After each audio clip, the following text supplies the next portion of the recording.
Good morning, Your Ladyship, the Honorable Chief Justice, Your Lordship, Justices of Appeal, Your Lordships, Justices of the Supreme Court, His Honor the Chief Magistrate and Resident Magistrates, Registrars, learned DPP, members of the Bar, staff of the Judiciary, members of the Cadre attending, and all other attendees. Welcome to Day 5 of Judicial Education Week 2023. And now for our feature presentation, I turn you over to the Honorable Ms. Tanya Laban-Jackson, who will introduce our presenter. Thank you. Good morning, everyone. I respectfully adopt the protocol so ably established by Mr. Antonio. This morning, it is my pleasure to introduce our final presenter for JEI Week, Dr. Joseph Sadek. Dr. Sadek is a full professor of psychiatry at Dalhousie University and the clinical academic leader, Nova Scotia Hospital Acute Care. He is head of the Psychopharmacology Consultation Service for the Nova Scotia Health Authority. Dr. Sadek's work is extensively published. He has over 75 publications, including Clinician's Guide to Psychopharmacology and Suicide Risk Assessment. He is an editor for the Journal of Brain Sciences and serves at the editorial board of 5 academic international journals. Dr. Sadek is quite experienced in working with the judiciary and has made over 22 presentations to the judicial community across the world on well-being and stress reduction. And so at this stage, I welcome Dr. Sadek to present to us on mental well-being. Dr. Sadek. Thank you very much, Justice Loban. I'm delighted to be here. Thanks for Chief Justice for inviting me. It's a great pleasure for me to be here. I want to spend half the time discussing the first part, then we take a break and answer some of the questions, and then we come back and discuss the well-being further and some strategies for well-being. The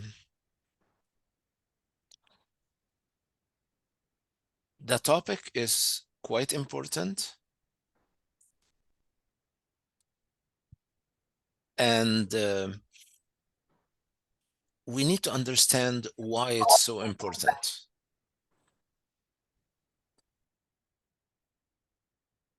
I am gonna try to, this is our objectives today.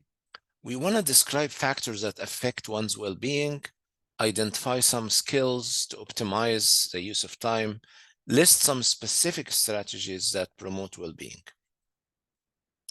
This is my disclosure, this is my books.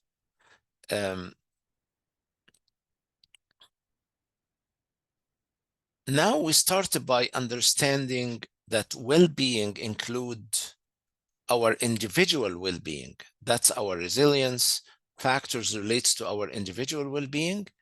Then we also have well-being relational, which relationship with others, our colleagues, our families, our friends, and organizational well-being with the system and resources and organization we work with.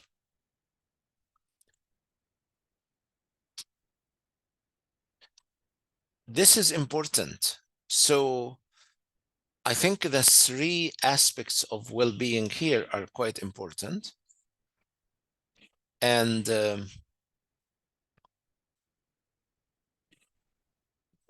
individual well-being has many aspects that I'm gonna discuss.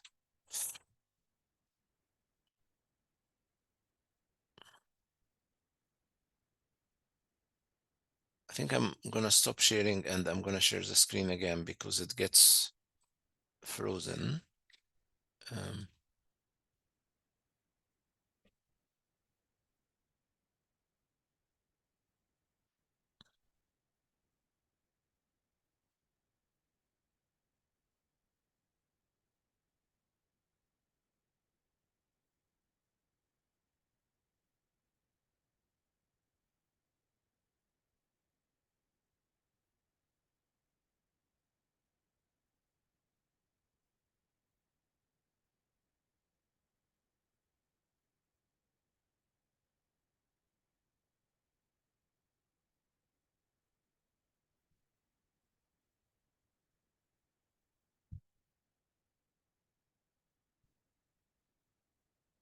Can you see my screen okay now?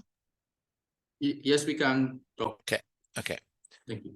So the term well-being would include what we just mentioned. Research suggests direct link to mental health.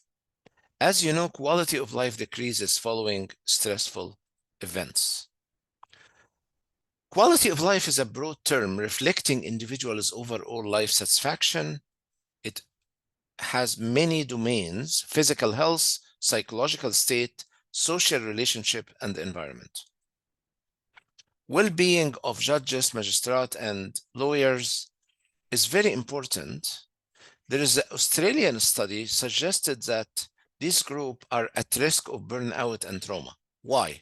This is a recent Australian study happened right after COVID, and they mentioned that high psychological distress due to the pandemic, being responsible for decisions that significantly impact people's lives, having a very intellectually demanding job, high workload, intense media scrutiny, exposure to distressing materials.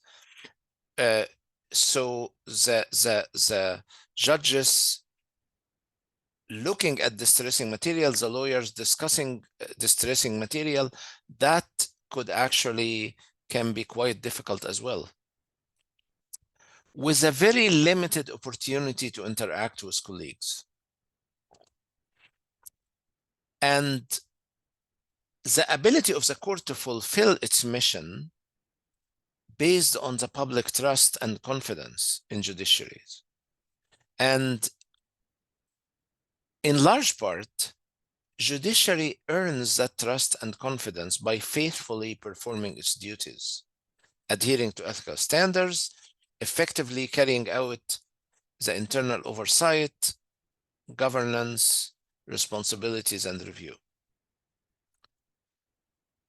And if judicial officer and legal community fail to pay attention to their well-being, their abilities to effectively perform their duties may be altered.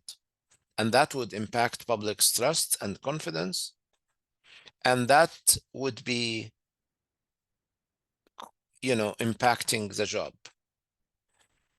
Successful leaders, it is suggested that highly successful leaders, they either habituated to or became disillusioned with success. What are they left with is integrity, leaving integrity as the prime source of well-being. That's really important. What are the dimensions of well-being that we need to talk about? Burnout, engagement, professional fulfillment and satisfaction, fatigue, emotional health, stress, various dimensions of well-being and quality of life. We have a standardized instrument to measure each one of these. And leadership must strive to provide appropriate support, coaching, mentorship to the legal community. Targeted intervention should be developed and be implemented in identified areas, and organizational policies as well should be developed to promote flexibility and work-life integration, and we will need more resilience training. So now we need to get to why mental health is important for overall health. It's critical. Mental health is absolutely critical. It helps us work productively, help us realize our full potential, healthy choices, cope with stress, help us have good relationship with others. Mental illness, such as depression, increase risk of several types of physical health problems. Very important studies came about risk of depression and heart disease, diabetes, and stroke, for example. And person's mental health is not static. It can change over time, depending on many factors. Someone working long hours, significant stress at work may experience poor mental health. And more than 1 in 5 adults live with mental illness. I think now we could say 2 in 5.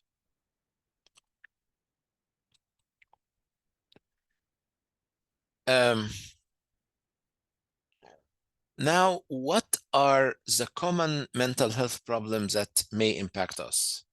So I think it's important for us to recognize the different possible mental health problems that we could be struggling with. Because if I don't know what I'm struggling with, then I wouldn't take any further steps to move forward. So I think it's important to understand the different categories and what are the symptoms with each category. And it could be myself that I'm struggling with it, or it could be a family member.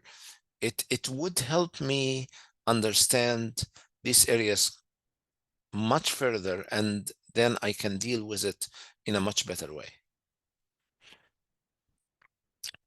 I think the first problem is burnout and stress. And prolonged response to chronic stress on the job, you develop these 3 clusters. The first one is exhaustion, that you are completely exhausted. The second one is the sense of detachment. So you feel you are detached from your friends, even from your family. You lost the connection. You are completely detached. And then the third is the sense of ineffectiveness and lack of accomplishment.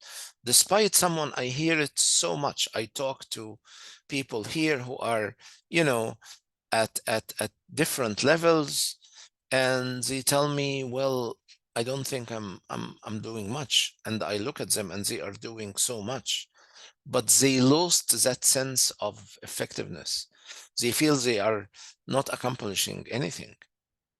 So they get demoralized through that burnout and stress, although they are, you know, a highly successful people working very hard, but they reached that sense of ineffectiveness and lack of accomplishment. And I'm talking about ministers, I'm talking about, you know, judicial officers, I'm talking about many, you know, people are working very hard. So the burnout and stress is quite problematic and needs to be recognized. So if I feel that I am completely exhausted every day, I am detached from my family and friends, I lost that connection to my kids, to my family, and I feel I am useless, I'm not accomplishing, and I am not good at what I'm doing, that's a sign of burnout and stress. That's problem number 1. Now, there are effects of stress on cognitively that you can't concentrate, mood and anxiety where you are, you know, not feeling good about yourself, very anxious. There are physical symptoms like aches and pains, constipation, chest pains, loss of sex drive. There's also procrastination. Unfortunately, some people resort to alcohol or other drugs, and the risk of cardiovascular disease increased with the stress. I want you to think for yourself. This is a burnout inventory that I developed, and see if what between 1 you disagree and 5 completely agree. Rate yourself on this inventory and see how your burnout level is. So the first question, I can't focus on work as I used to. I'm overwhelmed with the amount of work I must finish. Number 2, I'm neglecting my family and friends because of my work. Number 3, my sleep has deteriorated and I don't sleep well. Number 4, I don't feel valued and I appreciated as I used to be. Number 5, I am gradually losing my motivation to improve the process at work. I kind of don't care anymore. And number 6, my ability to contribute and give has been declining. I used to be able to give a lot, And now I am not able to do that anymore. This would give you a very good idea of where you stand. So that is problem number one. So problem number one has been the burnout and stress, and it has three clusters: the exhaustion, the detachment, and the sense of ineffectiveness and lack of accomplishment. Now, with a milder stress, we can develop something called adjustment disorder. So if I am, I had a loss, or, I had a financial problem, or then I am struggling with what we call adjustment disorder. Adjustment disorder, which is development of emotional or behavioral symptoms in response to identifiable stressor within 3 months of the onset of the stressor. And it's clinically significant as evidenced by either one of the following: marked distress in excess of what you expect, or significant impairment in social or occupational or academic function. So you have a stressor and then you can't function. You would normally function, and then with the stressor you can't function. That would be called adjustment disorder. There is adjustment disorder that has a depressed mood, where I feel very low and hopeless, with an anxiety where I feel very anxious, or with both an anxiety and depression, or with disturbance of conduct where I start, throwing things on the ground, sometimes, punching a wall, or just yelling at people, or with mixed disturbance of emotions and conducts where I'm not feeling good and I'm also yelling and screaming at people.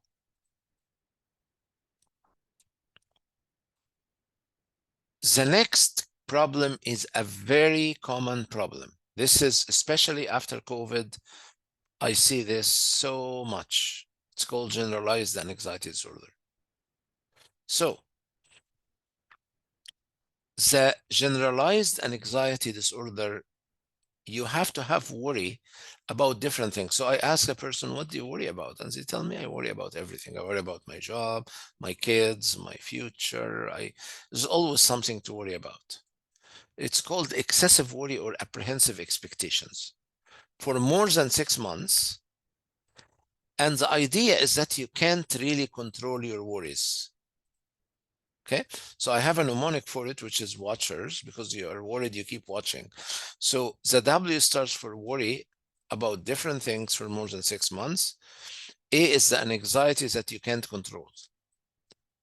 Now, you need 3 out of 6 symptoms for the generalized anxiety.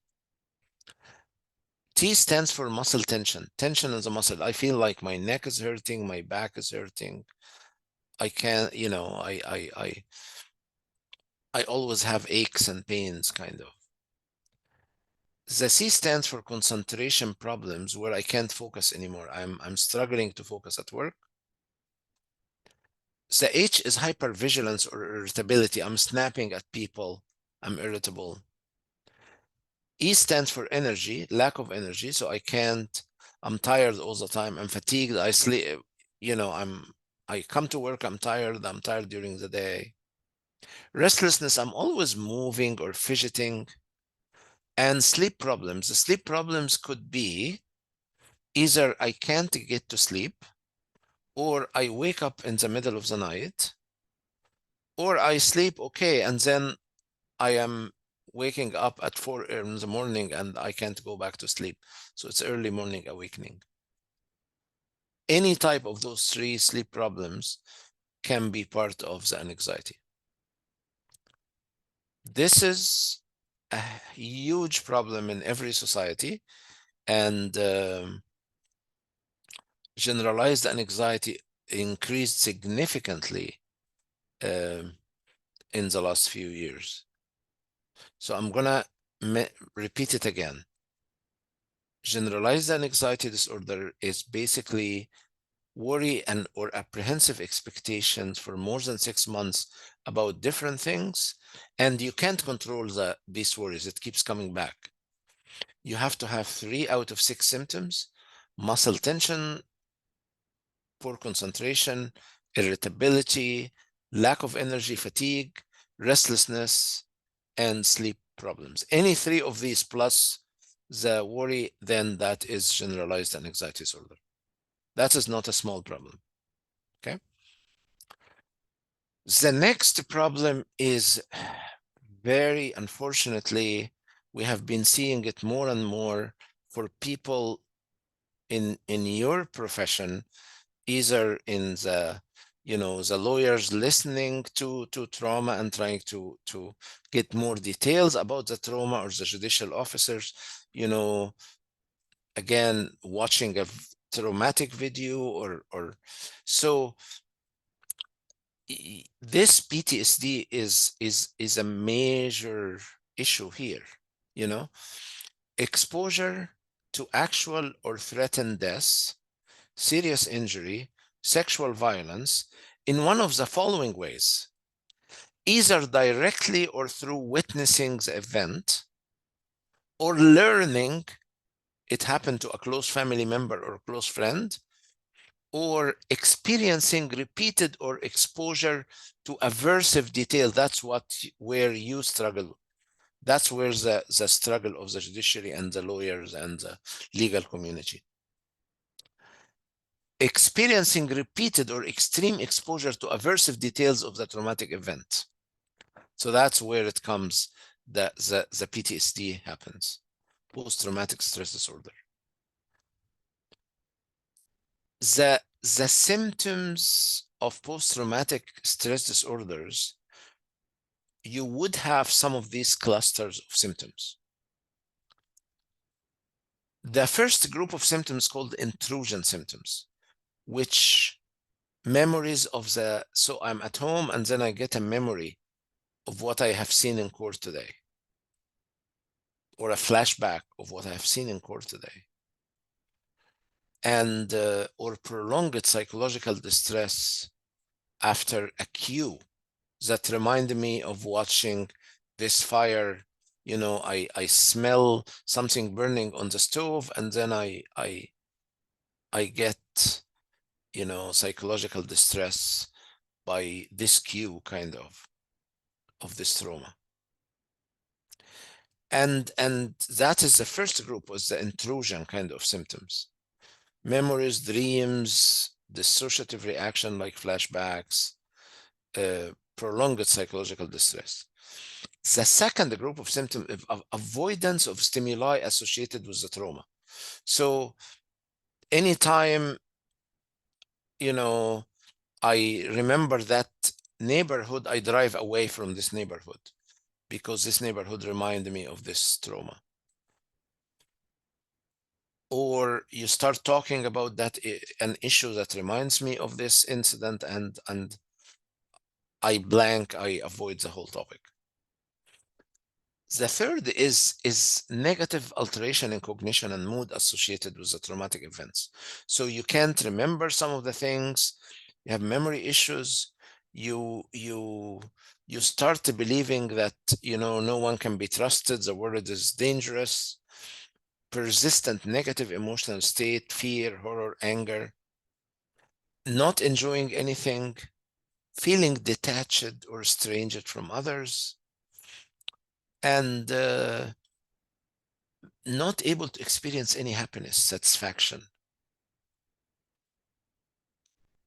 And the last one has to do with arousal, irritability, reckless or self-destructive behavior, hypervigilance, sleep problems, problems with concentration. Okay? That is PTSD. This is a major issue. We have a lot of military people that we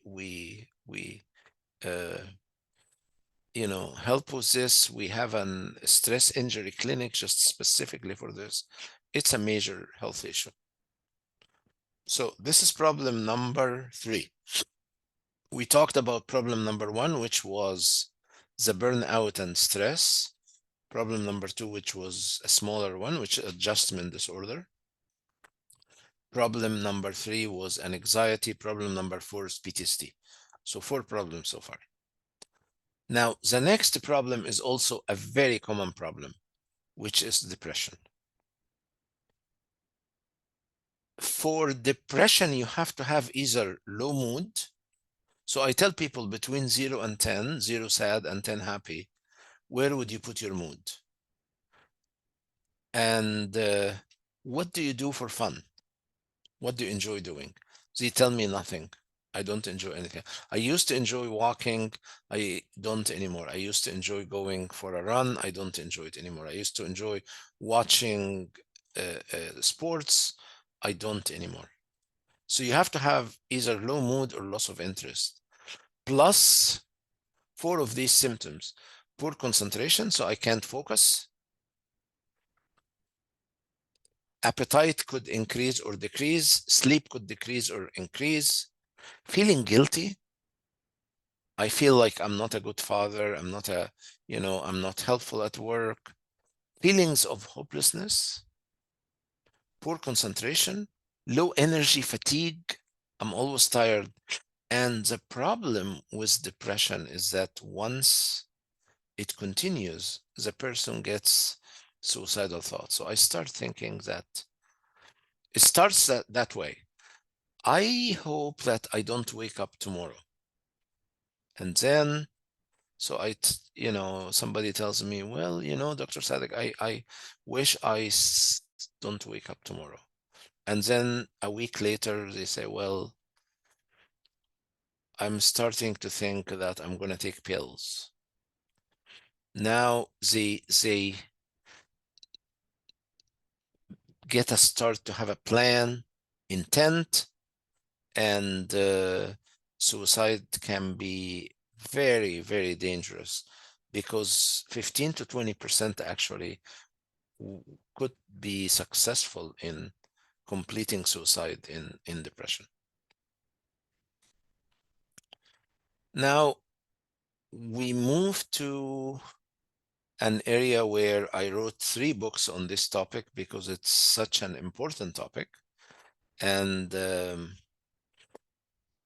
it's becoming increasingly important here in North America because it wasn't diagnosed as previously as much. We didn't have enough tools. Now we do. And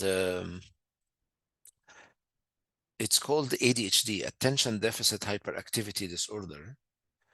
And it has 6 symptoms. And I'm going to explain to you the symptoms of ADHD. Okay. The first symptoms, I have a mnemonic that I did, which is details off. I'm going to explain the mnemonic. So the first symptoms is difficulty paying attention to details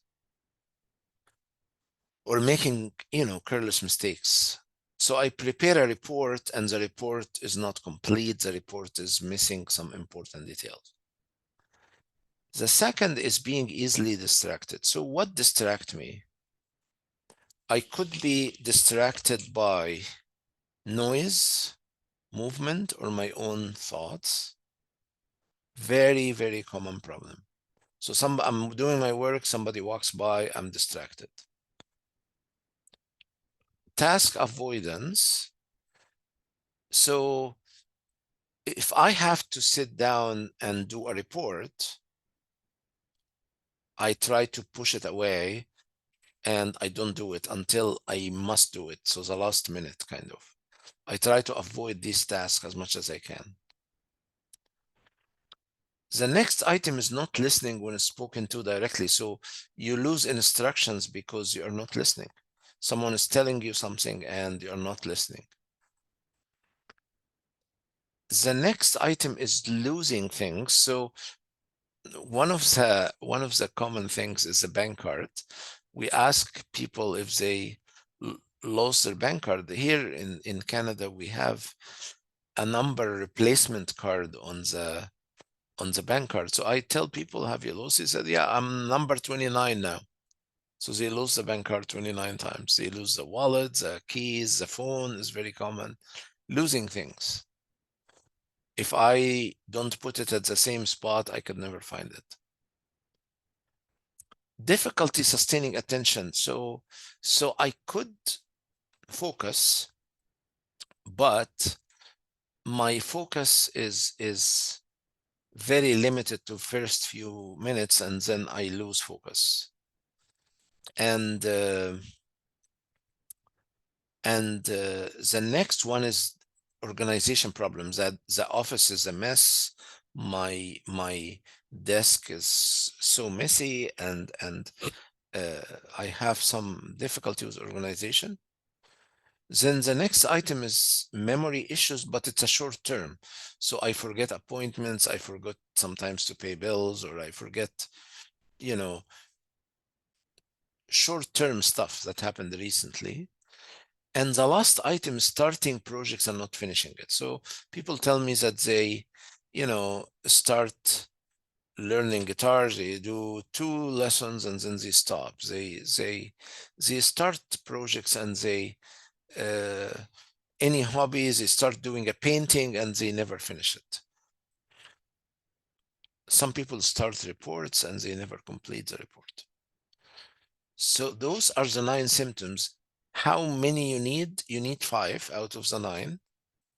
And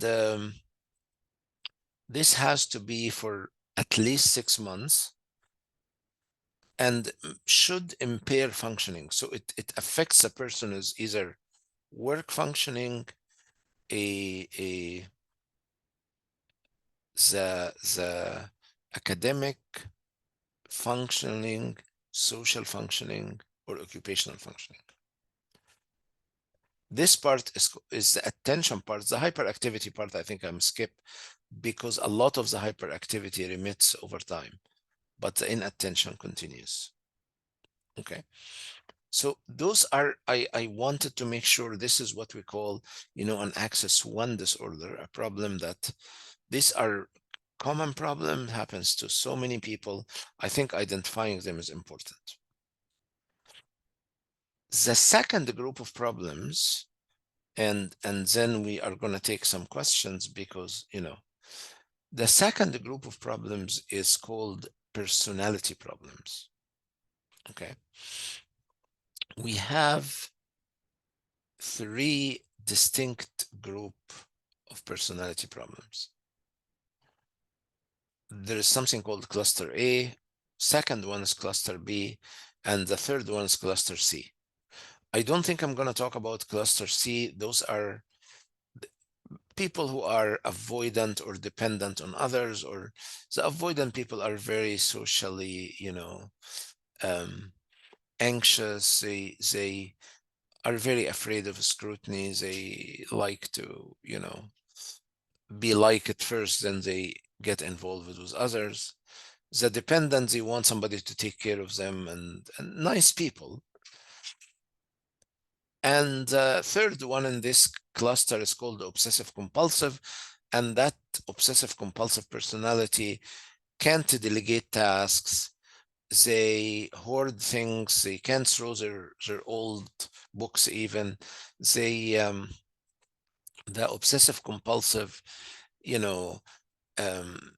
very inflexible. Everything has to go with a certain schedule and routine. Those are successful people, but they also have difficulty spending money, and their family struggles quite a bit with their behavior. So I'm going to skip that cluster C. Those 3 are kind of, we can skip. But the big one is a cluster B. Here is a normal development. This is you, the self. And others are outside here. There is a thin line boundary between the self and others. When these boundaries are broken, self could be outside, others could be inside, or when there is a very thick wall around the self, I can't see others, others can't see me. And that develops what we call the antisocial, that they end up in jail, or the narcissistic personality disorder. Here, we get something called the borderline personality disorder. So why this is important? Because having any of these personality disorders is kind of a lifelong unless treated, and it's very problematic to people, not just to the person, but it also to people around them, particularly their families, their friends. So let me explain to you this borderline, because this is a big deal. The first problem in borderline personality is fear of abandonment. So I'm always afraid that my partner is going to leave me or a relationship will break. Even the borderline patients I have, when I say I can see only for 2 sessions, then they feel I'm abandoning them. The second problem is difficulty with interpersonal relationships. So you really can't sustain friends. Sometimes even people can't sustain jobs. Some people can't sustain marriages. The third one is identity disturbance. Who am I? And it could be about changing values, changing goals, changing careers. We have this issue that is evolving about sexual identity. So a lot of identity disturbance happens in this personality. And then the next item is impulsivity, at least 2 areas: spending money, sexual impulsivity, substance or alcohol use, reckless driving, or binge eating. Then people with borderline personality disorder, one of their major problems is self-harm. So they cut. Sometimes people use to burn themselves with cigarettes, or any kind of inducing pain. They also have significant emotional regulation problems. So the mood could be happy at 9 o'clock. 2 hours later, I'm depressed and sad and unhappy. And few hours later, I'm angry. So it's like a roller coaster. And there's always feelings of emptiness. I'm never content or happy. Lots of anger issues, they difficulty controlling anger. And finally, feeling paranoid. People don't like me, they want to fire me, they want to get rid of me. So this is, you only need 5 out of these 9 symptoms for the diagnosis. It's something that starts in like teenage years and continue, but it's absolutely difficult and devastating. A lot of the pathology happens after trauma in childhood, either sexual abuse or physical abuse or some kind of a trauma in childhood. So that's called the borderline personality disorder. I'm not gonna discuss the narcissistic or the antisocial from that group, but I thought this one is quite important. So far, I'm just gonna review so I can open the floor for questions about the mental health problems, and then we can talk about solutions. So we talked about burnout and stress, which has 3 clusters: exhaustion, detachment, sense of ineffectiveness, and lack of accomplishment. Talked about the physical symptoms of stress. We talked about the burnout inventory that I encourage you to do.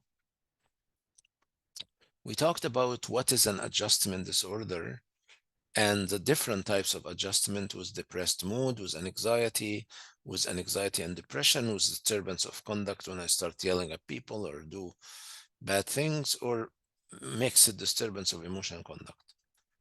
Talked about the generalized anxiety disorder, which is one of the most common disorders in the society today. We talked about the symptoms of anxiety and how we diagnose it. Then we talked about the disorder that's very relevant to you, which is post-traumatic stress disorder, PTSD. and why you get PTSD, because you are very much exposed to repeated trauma or repeated exposure to details of the trauma. We talked about the different clusters of PTSD, and then the depression, which is quite serious because of the suicide and the increased suicidality and death with depression. And then we talked about ADHD, which is extremely important. By the way, this is the treatment success in ADHD is about 90%. This is the most successful treatment in any medical or psychiatric disorder. It's like amazing success. We talked then about personality clusters and personality disorder, and we reviewed the most difficult one of them, which is a borderline personality disorder. So now you could start putting, you either you can type in the chat, and I think Antonio would be, I would be grateful if he would read it, and then we can talk about your questions about the mental health disorders. I think in the beginning, we also discussed why well-being is important for many reasons. So whichever way, I'll you know, feel free to type in the chat, and I'd be grateful if Antonio would read the. Yes, certainly, Doctor. Thank you.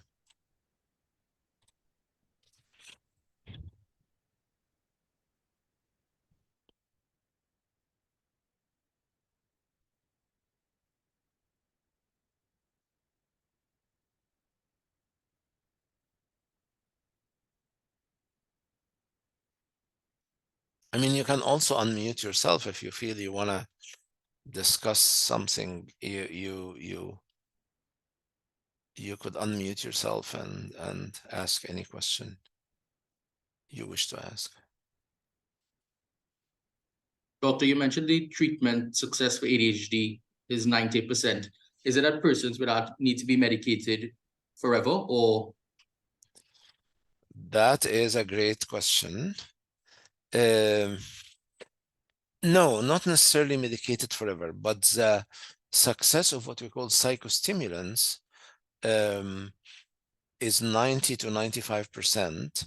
And sometimes the medication helps a person to change, make drastic changes in the way they do things. And once they get used to the new way of doing things, sometimes they don't require the medication after 6 months to a year, because their life changed in a different way. So it's in some cases that treatment can be prolonged, in some cases it's not. Thank you. You're I welcome. want to acknowledge a question from the Honorable Ms. Missick. She says, thank you for your presentation. What are the best ways to address these ailments?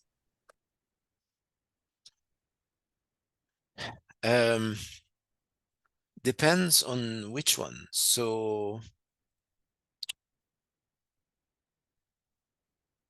there are the main treatment would be either psychological treatment or pharmacological treatment. In many cases, I think both psychological and pharmacological treatment would be helpful. In some cases, pharmacological treatment for something like ADHD, that would be enough. Mild and moderate anxiety and depression, the results are very similar from psychological or pharmacological. You get very much similar results. In severe cases, though, severe depression could start having what we call psychotic features. So when I'm severely depressed, I could start hearing a voice telling me, go jump off the bridge or go hang yourself. In these cases, pharmacological treatment is kind of, psychological treatment is not really helpful. And in this case, we need pharmacological treatment. And in some cases, we need like ECT, which is shock therapy for depression. So for severe psychotic depression, for example. Burnout and stress, certainly both pharmacological and psychological treatment would be indicated. Adjustment disorder, we usually don't medicate adjustment disorder. And anxiety, the medications are very, very helpful.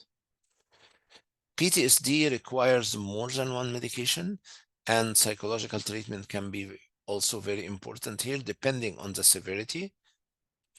ADHD, as I said, medication. Borderline personality disorder has something called dialectical behavioral therapy, which is 4 areas: mindfulness, emotional regulation, distress tolerance, and the interpersonal effectiveness, and also medication as mood stabilizer to prevent the mood from going up and down like a roller coaster. So that would be the treatment for borderline. Thank you, Doctor. I want to acknowledge a question from the Honorable Justice Lavan Jackson. Judge asks, ADHD is usually associated with the development of children. How often do you come across ADHD in adults? Oh, that is a great question. That is a great question. So our research indicate that, and this is confirmed in numerous studies, that ADHD in children, about 80% of the kids continue to have symptoms in adolescence. And about 60% of these continues to have symptoms as adults, symptoms of inattention. Majority of the hyperactivity remits. However, inattentive symptoms continue. So if I have a kid who is hyperactive, he's not going to be a hyperactive adult.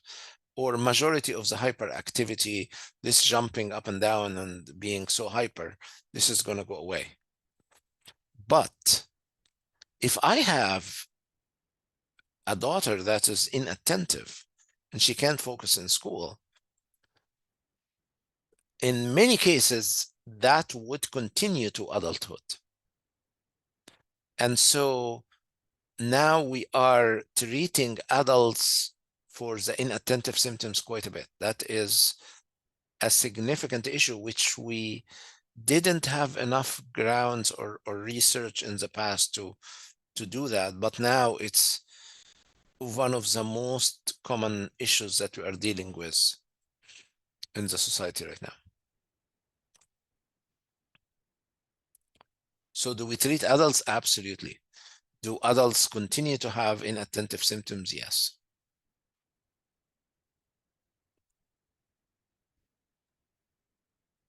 Thank you. There are no further questions in the chat at this time. Okay. All right. So then we could move to the next part and talk about the first issue, which is stages of change. So what are the stages of change? So this happens a lot in alcohol and substance use issues, and in other issues where I am not really willing to change. Like I feel like, you know, I'm so the first stage is called pre-contemplation. And in this stage, individuals are not even thinking about making any change. They don't see addiction, for example, as a problem. And you know, others can see it, but they don't see it. The next stage is called contemplation. And in this stage, people are more aware, you know, of the personal consequences of their addiction. They spend time thinking about their problem, and they are ambivalent. They are ambivalent. They are not really sure they want to change now or later, you know. And then the next stage is called the preparation. And in this stage, I am making a commitment to make a change. And I'm going to gather information about that change and what I need to do to change. And boom, I go to the action where I actually make the change. I am able to stop drinking. I am decided that I'm not going to touch alcohol because I found that it has been, you know, I was drinking 12 beers a day. It has been hurting me. It has been hurting my family. So I am going to stop. And once I did the action, I decide to go to in the maintenance, where I am continuing to maintain the success I have gained by what I did so far. And the problem in many cases is that many people are in the pre-contemplation stage, where they don't really see that there is a problem. Once you can reach the contemplation stage, you could start saying, okay, yeah, I see that there is a problem. But if you are in the pre-contemplation stage, that's really where the problem is. So those are the stages of change. If you have a family member who is struggling in a certain addiction area, for example, or you feel that they need change, I think the best is to move them from the pre-contemplation to contemplation, to give them insight that there's harm being done right now. There is some difficulties. There are, you know, issues with the problem, that this is not, you know, a smooth issue. No, there are consequences. Okay. So these are called stages of change. And I think this would be an important issue to recognize: the pre-contemplation, contemplation, preparation, action, and maintenance. Where are you in this stage? That's something you need to ask yourself. Now, talking about productivity, I think is really important. And I think it's important in today's age, where there's so much work happening.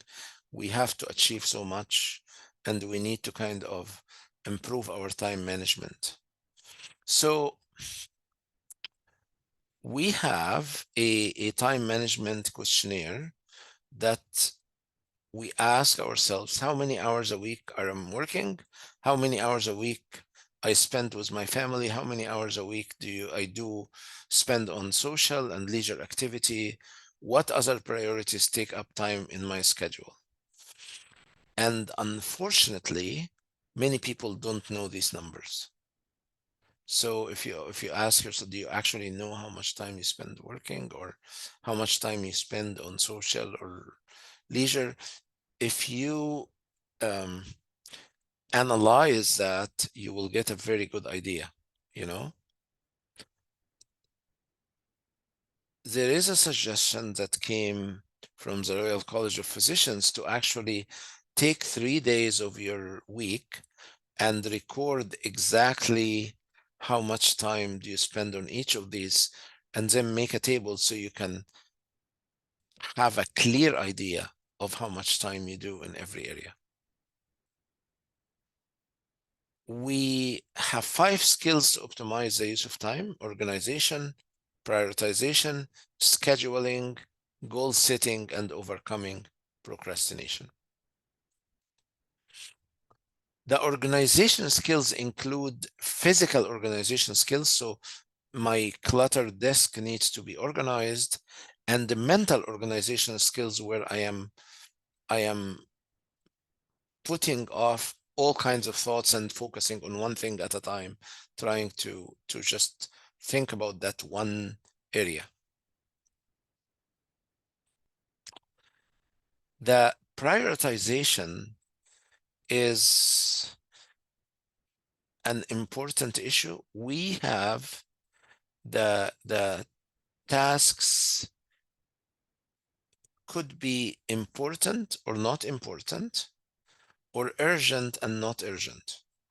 So in the first quadrant here, we have important and urgent tasks. Quadrant number 2, important but not urgent. Quadrant number 3, urgent but not important. And the last one is not urgent and not important. How much time do you think we spend in quadrant 4? You write in the chat, what do you think? I mean, in the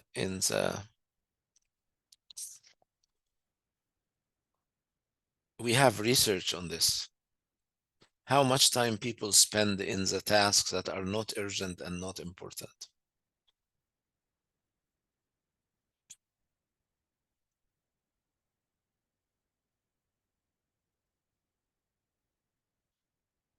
Feel free to type in the chat. Or unmute yourself and give us a suggestion. We have some responses coming in. Mr. Okay. Mitchell Casey says 50%. Yeah, Registrar Lal Buhari says very little time. okay. All right, so the research tells us that most people spend over 60% of their time, 60 to 70% is spent here. In many cases, it's even reaches higher numbers. So this is where immediate action is required in this quadrant. This requires attention, but it's not critical. This is nice to do, but then the last one is time wasters. So we need to prioritize quadrant 1 and 2, the high importance activities, delegate quadrant 3 and maybe stop and 4, and you know, this quadrant 4 needs to kind of take the minimal priorities. So use scheduling tasks would be very important, and I'm sure you have all that. Then the next skill is the goal setting in terms of career and work goals, social goals, academic goals, if you have any academic goals. And the goal setting has to be smart. So specific, measurable, action-oriented, realistic, and time-limited.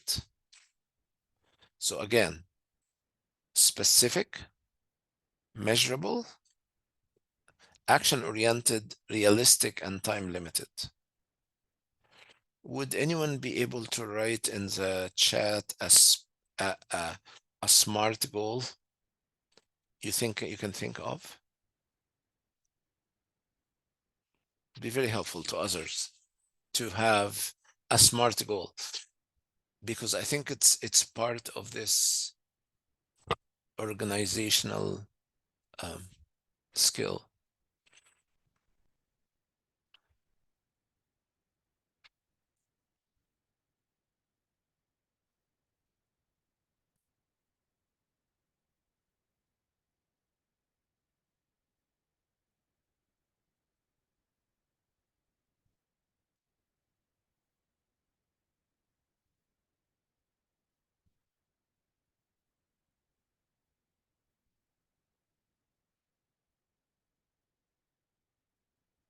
Any takers? Anyone to help out?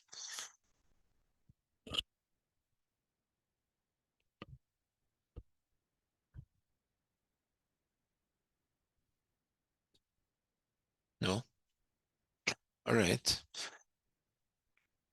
So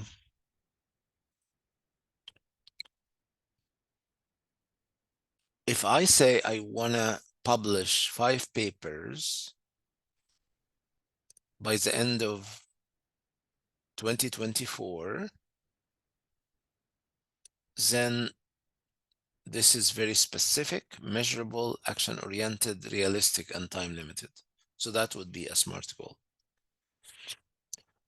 We need to write down the goals. We need to identify barriers in achieving the goal, but the resources for success.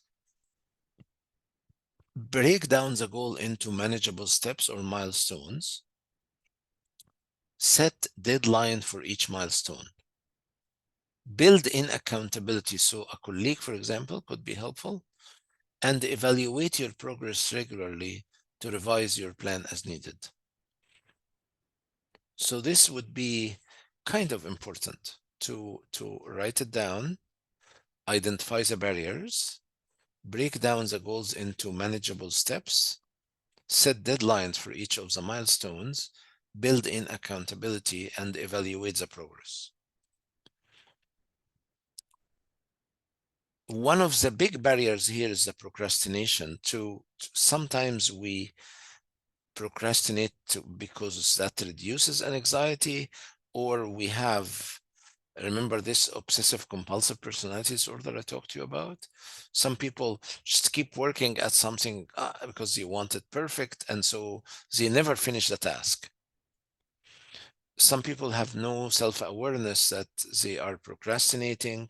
Some people are very confident, overconfidence, and some people have a false belief about the value of procrastination.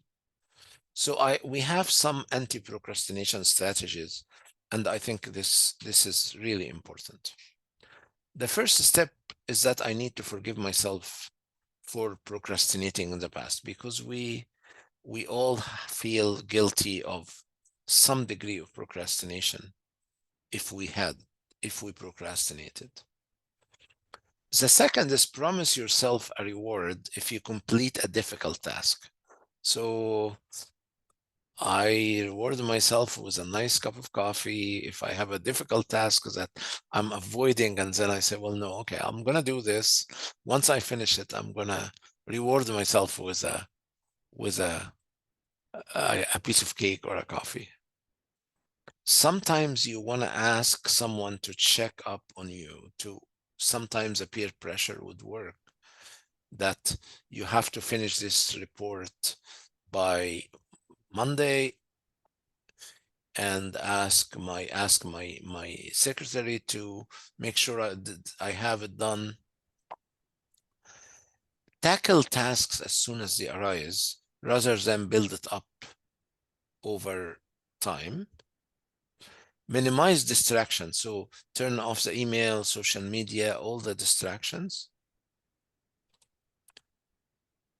Aim to finish the most unpleasant task first. That is one of the very important tasks. So if I have a task that is unpleasant, this is what I should start with. And this, once I finish the unpleasant task, then I have the rest of the day to concentrate on the work that I find more enjoyable. The problem if all my tasks are unpleasant tasks, but if you are procrastinating because you find a task unpleasant, try to focus on the long-term benefit of completing this task. And another way to make a task more enjoyable is to identify the unpleasant consequences of avoiding it. So if I don't complete this work, how is this going to affect the organization? How is that going to affect my personal life? This is going to bring me more stress. So then I better finish it.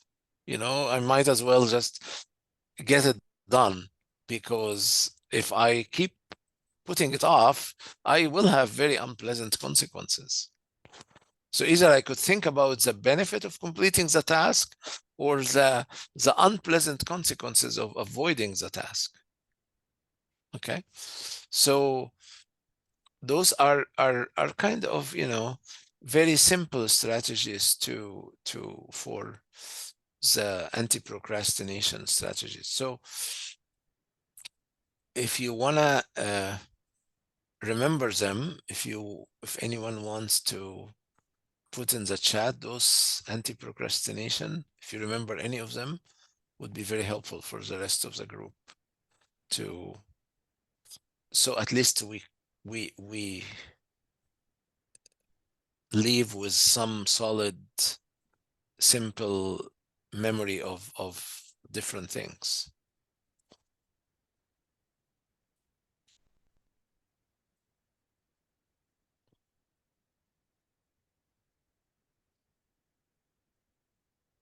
So what are the different, or actually unmute yourself and try to mention one strategy that you think is helpful in avoiding procrastination.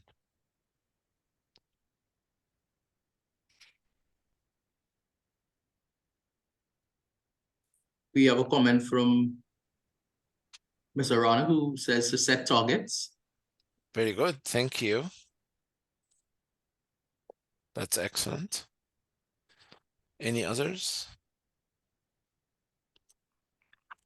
A comment from Ms. Sophie Sandberg, turn off notifications.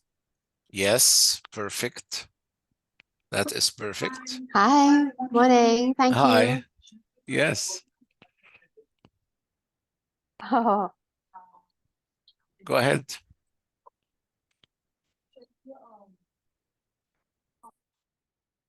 Can't hear you.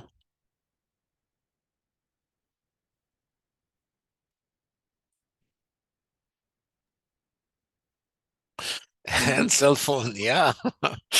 That's great.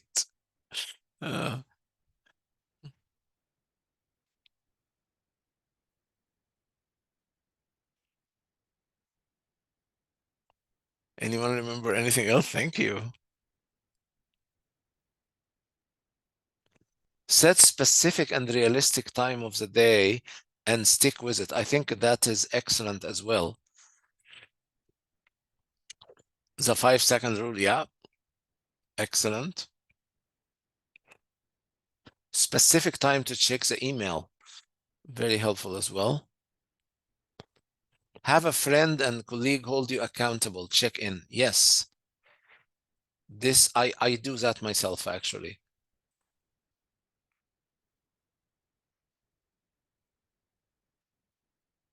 Wonderful. Thank you for helping out. So I'm gonna review them again.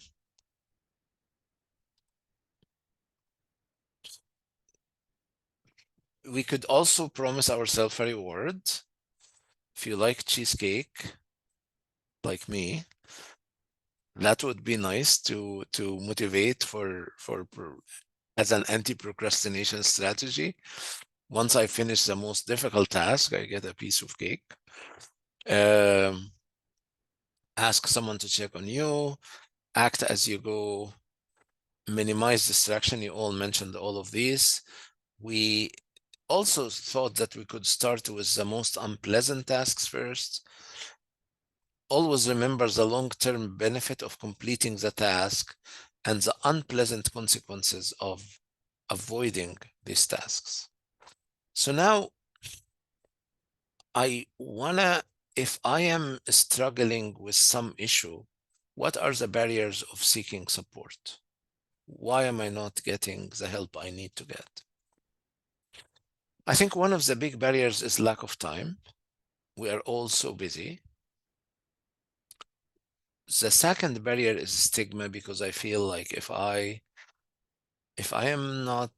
anxious and I go seek help, then it's a stigma that I could be labeled. Some people are afraid that their information would not be confidential because they live in a small community and they are afraid of confidentiality issues, privacy breach, access, and this is the problem here. In, you know, my wait list is a year, so access is a big deal. Being identified as weak, feeling that I'm singled out, feeling that seeking help means I'm in trouble. I am strong or I should be strong. This is very, very common. Very common. A lot of people, I tell them, well, it seems to me you're depressed. Why, why you're not getting help for that? Because I should be strong. I should be strong. No, you shouldn't. Why? Who said you should be strong to endure all this painful, trauma and this is a big misconception. Culture of silence and isolation. Some people consider that self-care and self-compassion would be selfish. So if I care for myself, it means I am selfish. No, absolutely not. Self-compassion is not selfishness. And some people think that our physical, mental, and emotional needs are not important. They are very important because we can't function without them. So I'm going to repeat those barriers again, because I think that something can be relevant to many of us. The lack of time, stigma, lack of confidentiality, fear of privacy breach, can't access a service, being identified as weak, feeling singled out, feeling that seeking help means I'm in trouble, feeling that I should be strong, being in a culture of silence and isolation, self-care and self-compassion are selfish, physical, mental, and emotional needs are not important. I mean, those are very real barriers. I see them all the time, everywhere in the world. They are happening at different levels. So those are barriers to seeking support. I encourage people to break those barriers if you feel that there are issues that maybe I need support, and there's nothing wrong of getting support. I was hoping to talk about self-compassion today, but I think that, I felt like maybe we could just focus on this part here first, and maybe at another occasion we can talk about self-compassion. I'm going to talk to you about specific strategies for well-being, and we'll have a lot of time for discussion. And the first strategy is to keep the stress positive, which is taking care of yourself first. As you hear in the safety in a flight, you are no good to anyone else if you pass out. Self-care, you have to put your own mask first. Self-care is not luxury. It's an investment that allows you to be more available to those who rely on you. This includes regular exercise, proper nutrition, having a doctor, regular medical checkups. I don't want to ask everyone here, when is the last time you had a blood work or a medical checkup, because that's sometimes a person told me, well, it was last time was 10 years ago. So that is not good. It's not luxury. It's investment that you need to do. So that's the first issue. Time management, organizing the day and activity, prioritization, planning ahead, and delegating tasks. I can't do everything myself. We need to learn to say no. And the next one is try to not to take your work home. How many people tell me in the legal community they go home with they spend all weekend working at home. I mean, if you have to work sometime, that's fine, but you can't spend all time at home working. Take regular time off. And I actually, you know, started to develop that myself. So, you know, even if you can take a regular time off, a break, like you have to go away somewhere, if you can't go away somewhere, at least take a mental time off. So you say every Sunday, I will not think about work for a minute, or every whatever day of the week. I'm gonna take a full break on that day mentally from thinking about the problems at work or the stuff I have to do or all of that. I am gonna, you know, I'm gonna take regular time off. Don't wait for crisis to force it. Look for unplanned break in your day. Enjoy them as a gift of time instead of getting irritated and frustrated. So taking time off. This nexus is so important. Use support system. So surround yourself with people who are good for you, some kind of a friend, a mentor, a loving pet, some degree of a support system. And reach out to people you trust. All you need is just one person. You don't need 10 people to trust. Just need one that you can reach out and talk to.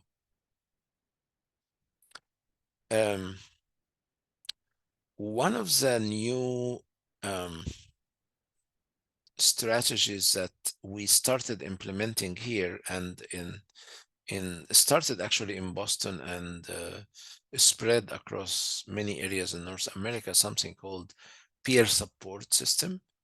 So in medicine, we started developing a peer support system where, you know, we identify one or two people in each area where we say, okay, this is a peer support, not a counselor, not a therapist, but just a peer support that I can go and talk to. And the peer support say, well, yeah, I think this is a bigger problem that maybe you need some professional help, or this is something we can talk about and it can pass, you know. That peer support has been very helpful because a lot of the time our issues, you know, are not to the degree that it needs a year therapy. Sometimes talking about things with someone trustworthy would make things a lot easier. So support system is very, very helpful. The next issue is to let go of your guilt. So a lot of the time we feel highly responsible. We work compulsively, feel guilty if we don't meet these responsibilities all the time. So today I am inviting people to have self-acceptance and self-forgiveness, that this is a very positive strategy to move forward, to let go of the guilt. And then the final is to use relaxation techniques and humor. Humor is what we call a mature defense. It's actually the mature defenses. Under stress, we have something called, you know, defense strategies. So one of the defenses is called sublimation. So I'm under stress, I go for a run.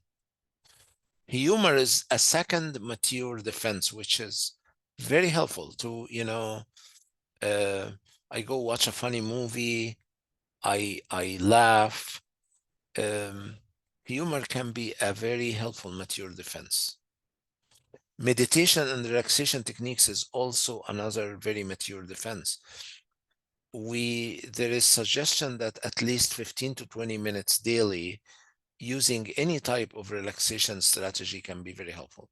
And I'm sure many people are doing that already. So those are, you know, simple and important strategies that can be very helpful. There are modules for self-compassion. I am gonna send you the email. It was developed in Australia, and I think it's very, very helpful. It's free and it's available online.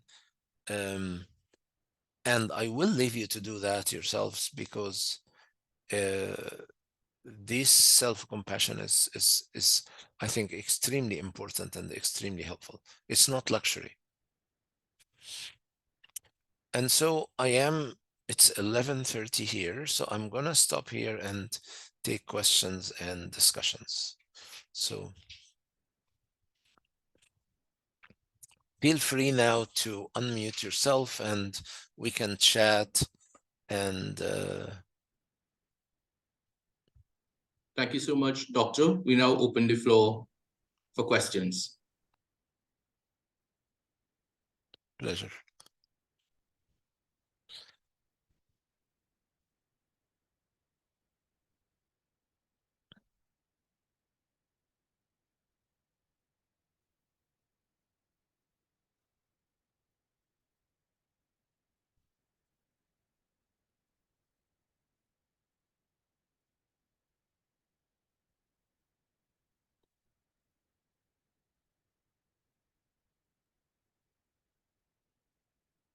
I mean, it doesn't have to. If you have any comment as well, feel free to comment.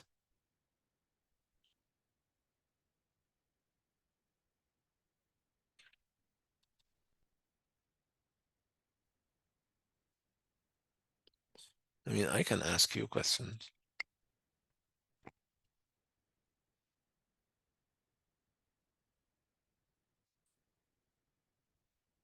So is there any part that you feel applicable to you today that you could actually go and implement?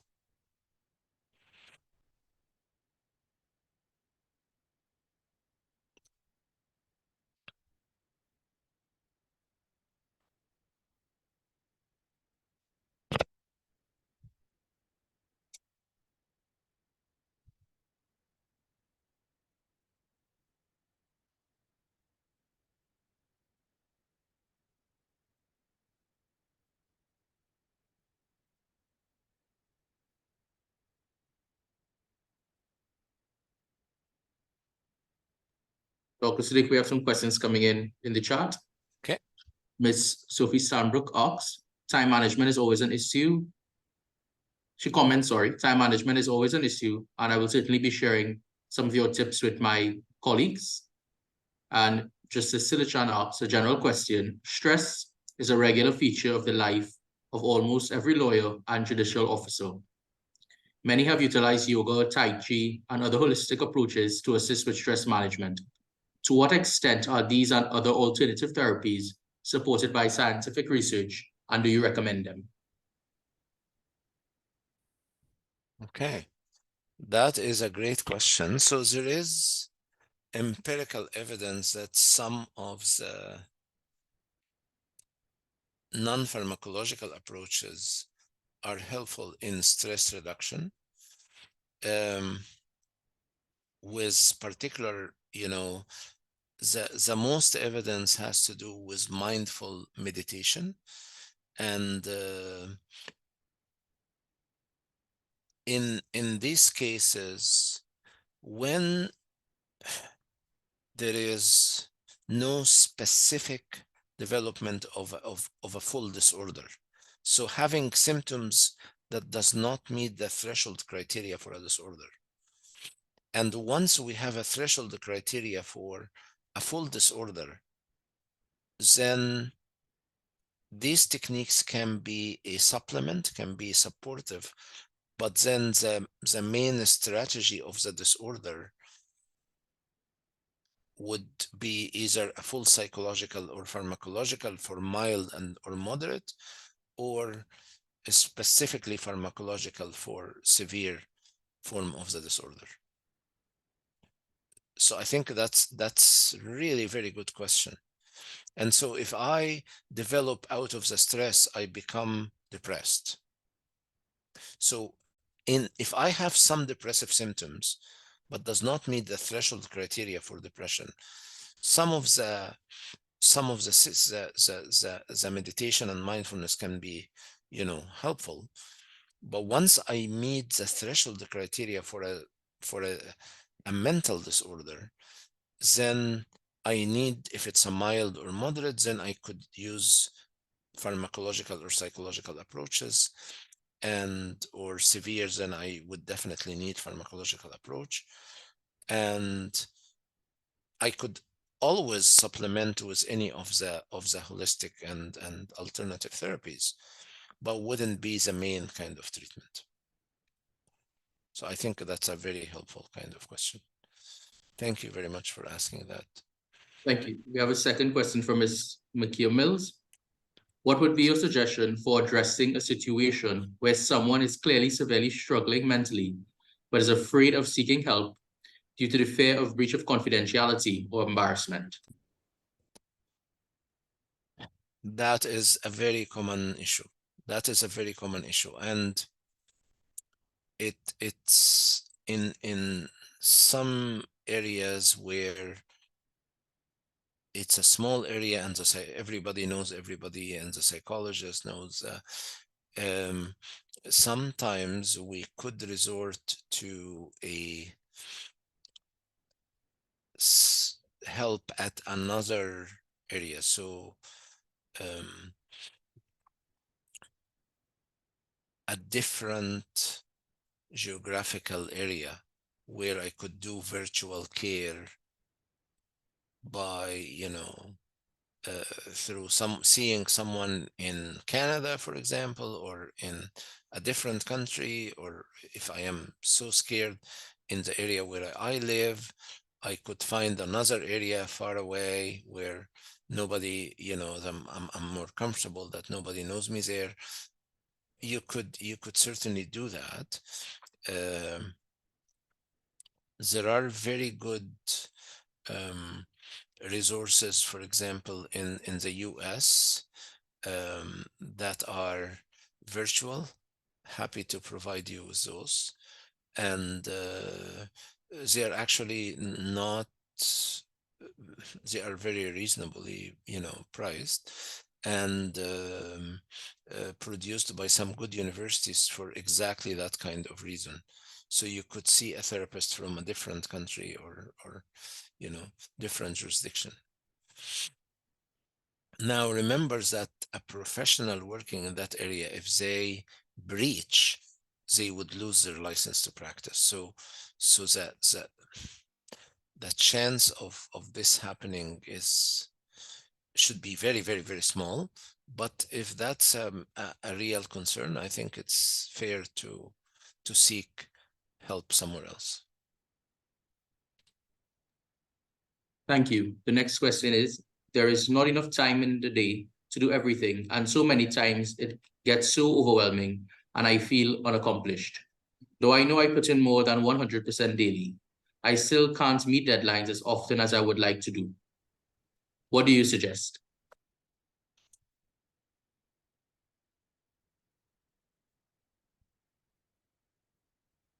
That's a tough question. I don't know. This is a tough question because I think here there should be a discussion around the different areas. So number one, I am using all my time. I don't have an attention issue. I am not procrastinating. I'm doing my 100%, and I still have, issues, deadlines. So would that mean that the workload is quite high, which means that maybe I need a discussion around the organization and with my, co-workers and superiors to see if that kind of issue relates to my workload, or is there something that I'm struggling with that I procrastinate and I am having a difficulty that can be, for example, managed with a medication for attention. In many cases, it can be an organization issue that the workload is just unmanageable and it's very big. Remember that the wellness had to do with either individual or relational with other people or organization. So there is part also on the organization to have us and look at that. Does that answer a little bit of the question?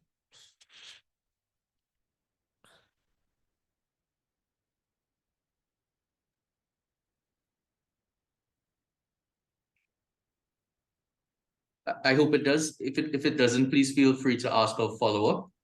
We have a question from Ms. Miller. Do you find that some mental health issues are more prevalent in men and certain issues are more prevalent in women? Great question. Yes, there are what we call epidemiological studies, and epidemiological studies give us a prevalence rate and incidence rate.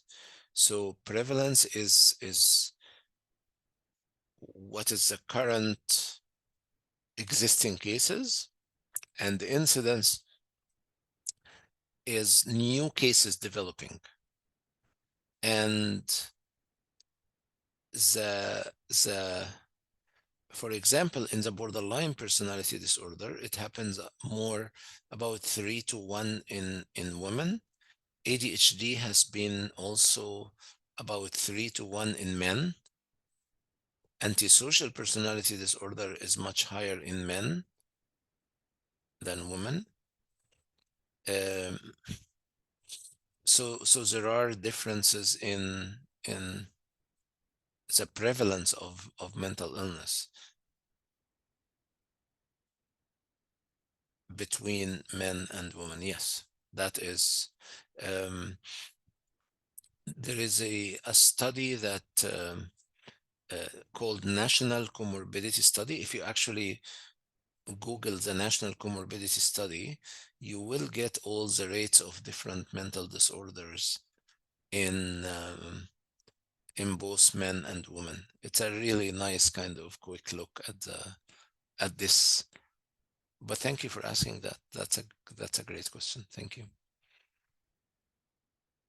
Thank you, Doctor. We have a question from Mr. Lavihari. Do you have any suggestions in dealing with anxiety which act as a hindrance to successful completion of tasks?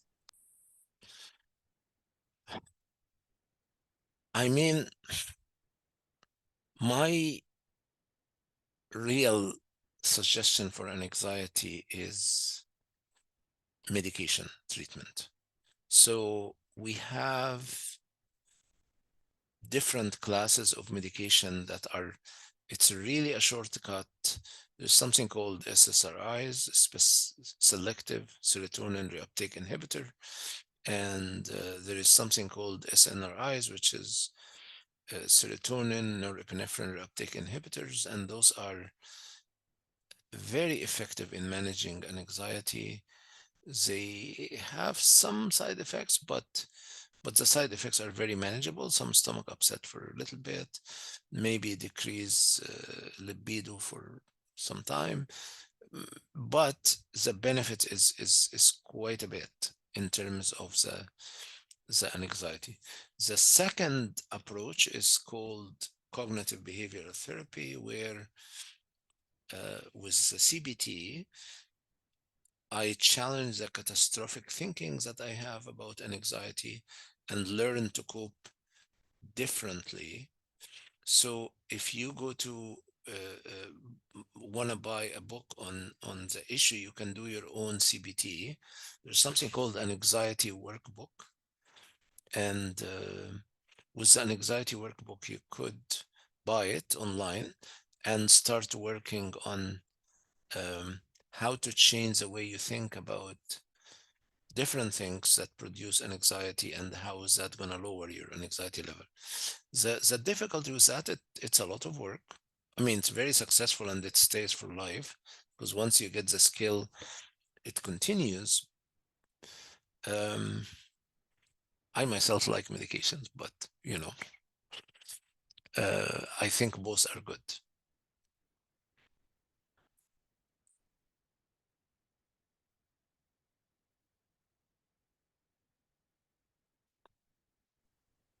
Thank you, Dr. Siddiq. We have another question. How do you encourage someone to begin therapy if they are so fearful of accepting that they need help?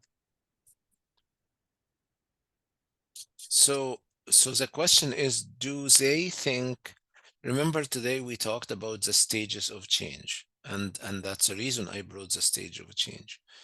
So do I think I am in pre-contemplation or contemplation? So do I think that there is nothing wrong at all, and somebody else thinks there's something wrong? So then that person wants to move me from pre-contemplation to contemplation, or I think that there is something wrong and I'm just afraid of the therapy. So maybe, you know, those are two different things. So if I know that there is something wrong and I'm just afraid of finding therapists in my areas, then I could find therapists somewhere else. But if I don't think there is, if I don't accept that there's anything wrong and I don't need help, then I need someone to move me from the pre-contemplation to contemplation. So I need someone to like look at my blind spot and tell me, okay, yeah, there is a problem here, and move me to from this pre-contemplation stage to contemplation stage. Two different kind of problems. Right. Thank you. We have a follow-up. The former, someone outside looking in can see that something is wrong, but is struggling to encourage the person to seek help. So this is on the issue of getting the person to accept that they need help. Okay. Yeah. So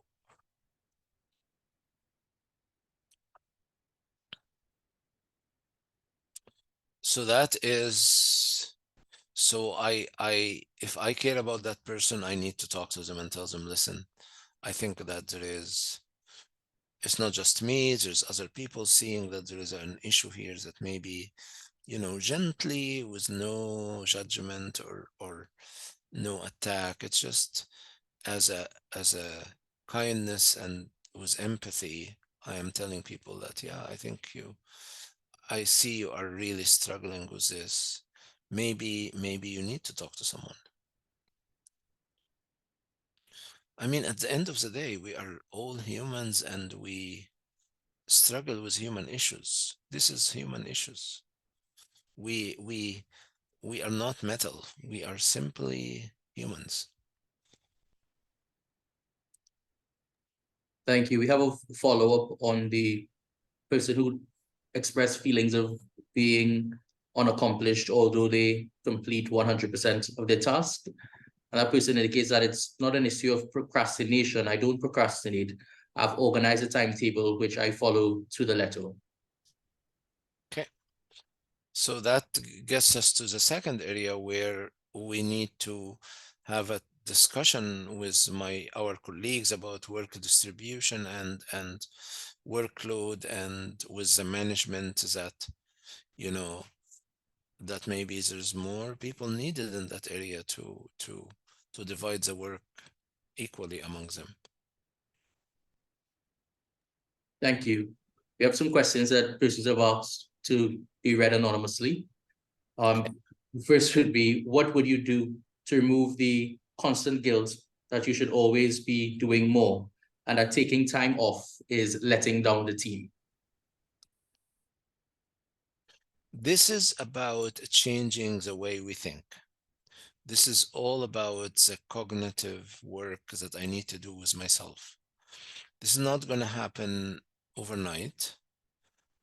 You probably would benefit from if you Google Australia self-compassion, you will get the module I'm talking about. This is a very important work that you need to do, because we all went through that stage where we feel like we have to work, we have to do more, we have to be productive, we have to achieve more. This is our duty, and if I take time for myself, then it's like a sin. No, it's not. I struggled with that myself for a long time, and it took some effort for me to reach the stage where I say, no, I need time for myself. It is important to reach that point where you can say, it is important that I take time for myself, because if I don't, even my productivity is lower, and I need to change the way I think, so that changes the way I feel. Okay? If I change the way I think, that changes the way I feel. So it all starts about, it's a cognitive change through changing the thoughts. Let me tell you a story to explain to you the cognitive change. In a small town in Canada, where people, very few people live in that village, and a person was driving their car,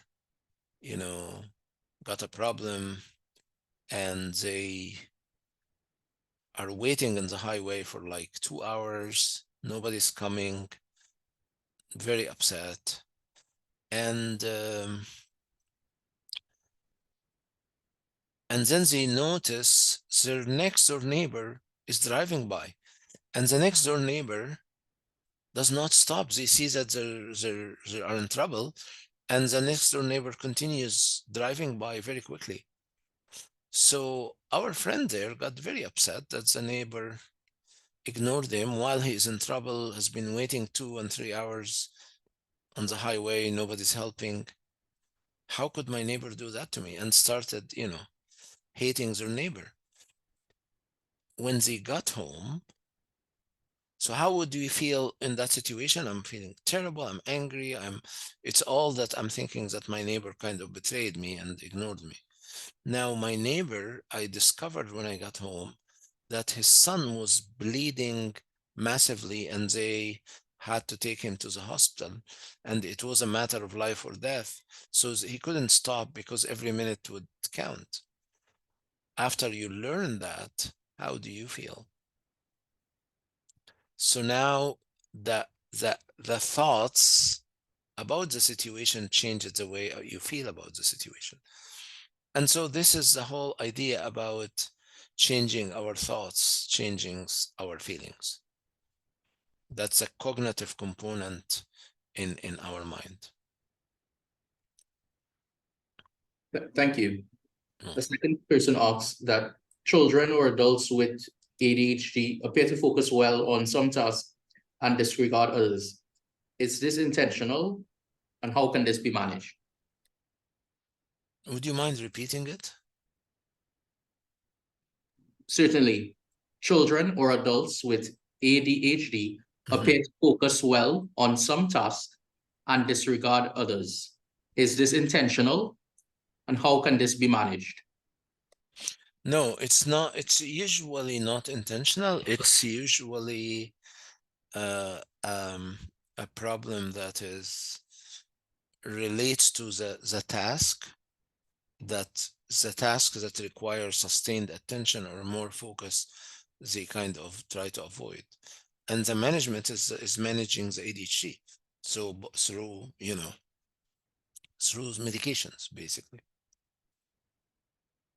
There are two classes of medications. There are stimulants, there's non-stimulants, and any of them can be helpful. Thank you.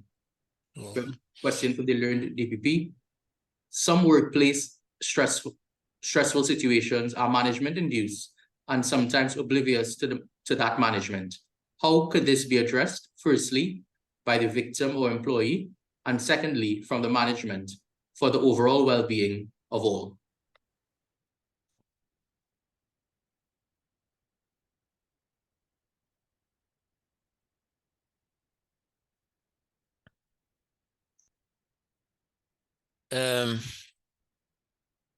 So that's an organizational issue, that there are some workplaces are stressful. Yes. And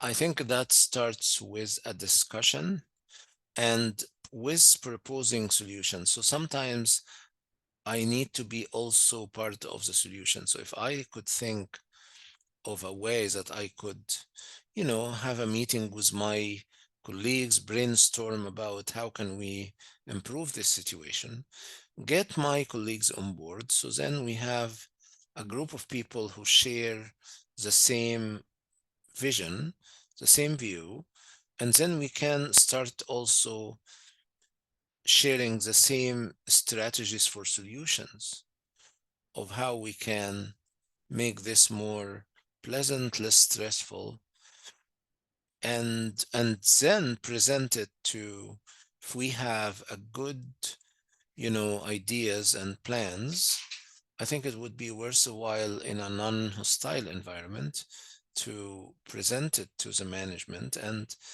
say, well, we think this is the issue, this is a problem, and we think that this is possible solutions is 1, 2, 3. And if the environment is collegial enough to allow that, it could be a positive step moving forward. I understand not all workplaces are like that, but if that's a possibility, I think that would be the proper direction.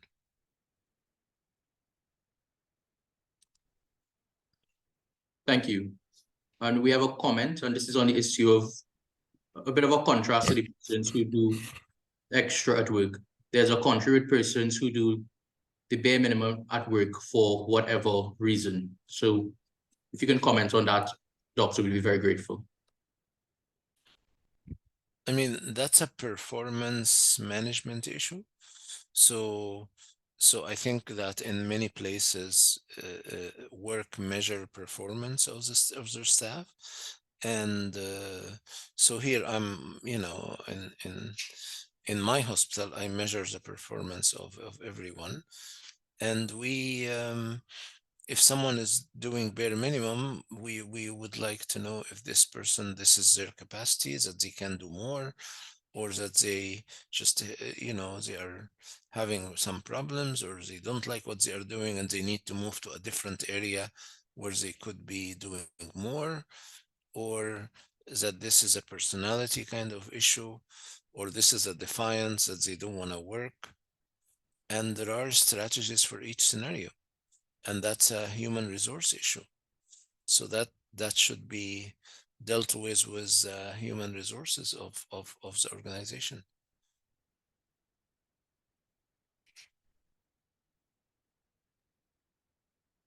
Thank you. We have just about 3 minutes again for questions. So we'd ask if there's any further questions that will be placed in the chat now, or feel free to turn on your microphones and add a comment or a question. Thank you.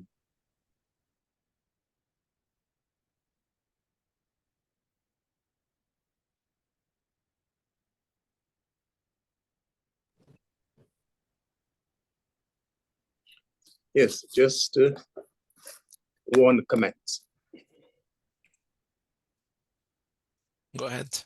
Yes, I recalled about 20 years ago,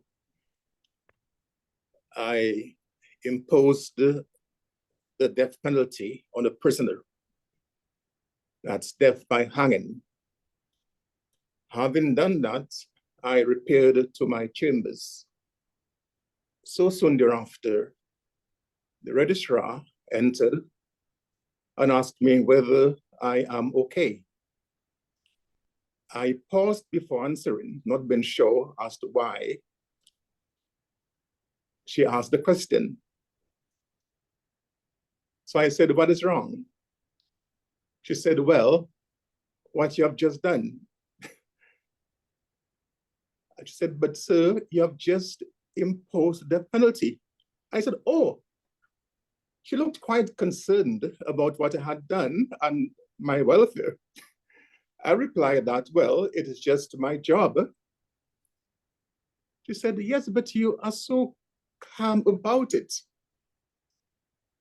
I did not say to her that this was the second time I had so imposed the death penalty in 3 years.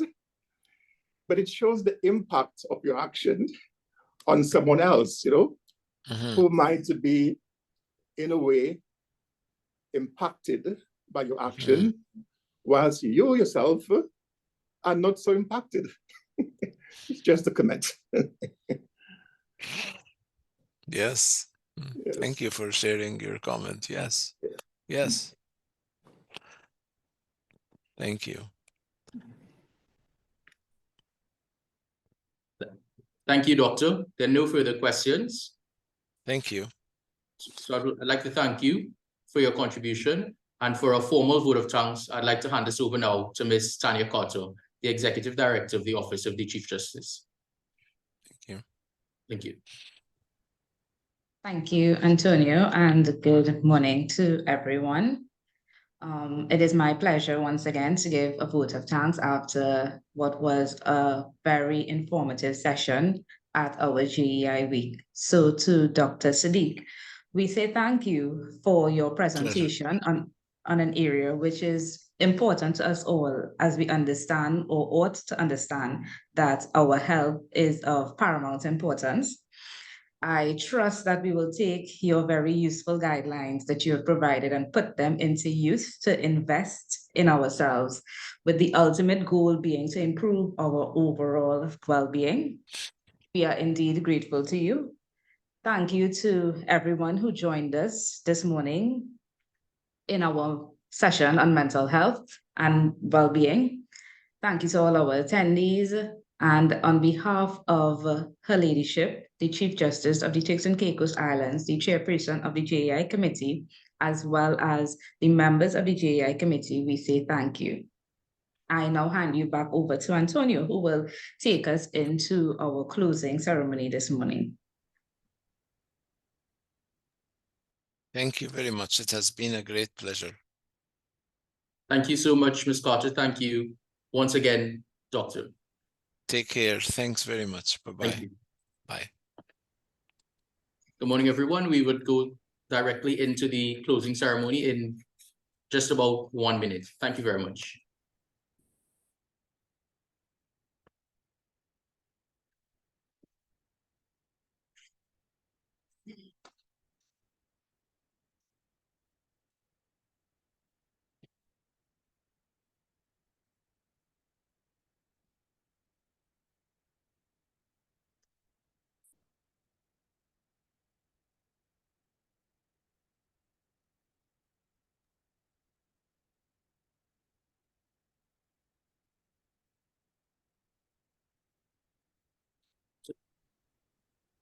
So good morning, Your Lordships, Justice of Appeal, Your Lordships, Justices of the Supreme Court, the Honorable Attorney General, the learned DPP, His Honor the Chief Magistrates and Resident Magistrates, the President of the Bar Council of the Turks and Caicos Islands, and the Doyen of the Bar, registrars, members of the Bar, staff of the Judiciary.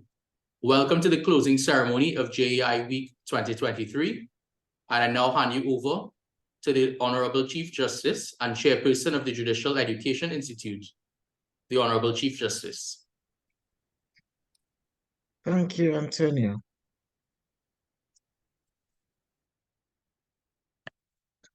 May I respectfully adopt the protocol set by Mr. Antonio Emmanuel, Secretary to the Judicial Education Committee, and wish you all a very good morning. In order not to burden you with too many speeches, I will, in closing the week, also thank all persons who have contributed to making this Festival of Learning meaningful and hopefully impactful. Judicial education has evolved since its introduction into many Commonwealth jurisdictions, from being an optional dip into refreshing judicial memories on judicial comportment to engaging wider topics that inform and open the eyes of judicial officers to current and evolving issues, equipping judges and magistrates for their work. In the TCI, the Judicial Education Institute is even broader, and with the mandate not only to provide training to judges and magistrates and other judicial officers, but to our staff in professional development, to the entire legal sector, our stakeholders in justice delivery, and to law enforcement. This third edition of the JEI Week has seen interesting, enlightening, insightful, and educational presentations. Our eyes have been opened to the best practices we may adopt in our various areas of work. The Judicial Education Committee thanks all our presenters for the delectable servings they produce at this Festival of Learning and Ideas. In this banquet, we have been reminded of the overriding objective of the criminal procedure rules. We have been provided with tools for best practices in its outworking, and we have been encouraged to stay the course where we have gotten right. We have had our eyes open to the world of cryptocurrencies, to blockchain technology, to both the benefits and issues pertaining to them, and to how these may equip us in our anti-money laundering endeavors as a country and in the work of the courts when we are confronted with pertinent issues. We have delved into the problematic area of recusals in our small jurisdiction. Judges and magistrates have been sensitized to the pathway to preserving the integrity of the court and its work. We have received learning that even in a small jurisdiction, where getting other judges or magistrates to hear cases may be difficult, judges and magistrates do not get a pass. So that while we cannot let court users dictate our work or encourage forum shopping, we must do our best to ensure that the integrity of the court is preserved at all times. The treatment of the sensitive topic of sexual and gender-based violence in an insightful presentation has armed us all, including our police officers, in how to tackle this scourge whenever we are confronted with it in our work. The feast has included learning on the extent of disclosure in criminal cases as we seek to do justice in all the cases that are tried before our courts. And we have had as one of the courses a forward-looking exposition on constitutional interpretation, on how to achieve the best outcome in human rights issues that come before the courts. A dessert on mental wellness has been received and enjoyed, but it has also put us on notice that we do need to ensure our mental well-being, even as we strive to fulfill our mandates in our areas of work. The Judicial Education Institute of TCI is indebted to all our presenters, the Honorable Justice Taylor Alexander, our learned DPP, Mr. Otonya KC, Dr. Angela Brooks, Mrs. Andrea Martin Swaby, the Honorable Justice Vachesh Kokoram, His Honor Judge Malcolm, Detective Superintendent Holden, the Honorable Justice Peter Jamadar, and Dr. Joseph Sadek. We thank them for their presentations, and particularly their time, their energies expended in preparing the presentations, and for sharing learning with us. We thank Dr. Joseph Sadek for providing us with a route to mental well-being, a good quality of life, even as professional persons, and for teaching us how to cope with life and work. We thank all attendees. You have made all the hard work in putting this program together worth it.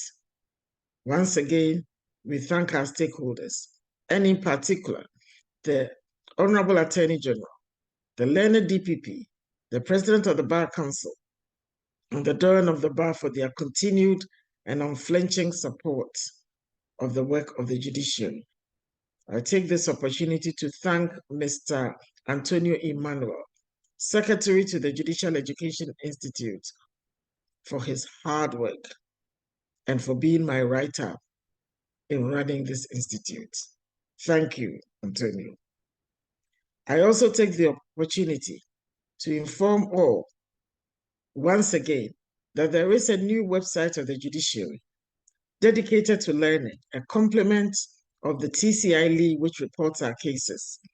The website, jei.tc, will have all the presentations as resource material for our continued instruction.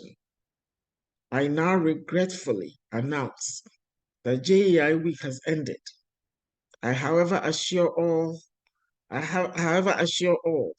that our work continues and you will be hearing from us from time to time.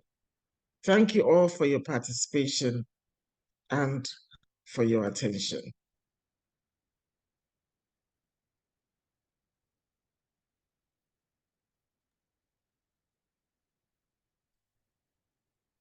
Thank you. Antonio. Thank you, Your Ladyship. Thank you, Your Ladyship, for those words, and thank you for closing Judicial Education Week. So thank you, everyone, to all our attendees, and we hope you do support us at any future JEI events, and we look forward to seeing you as well at next year's Judicial Education Week. So good morning, everyone. This brings Judicial Education Week 2023 to a close. Thank you.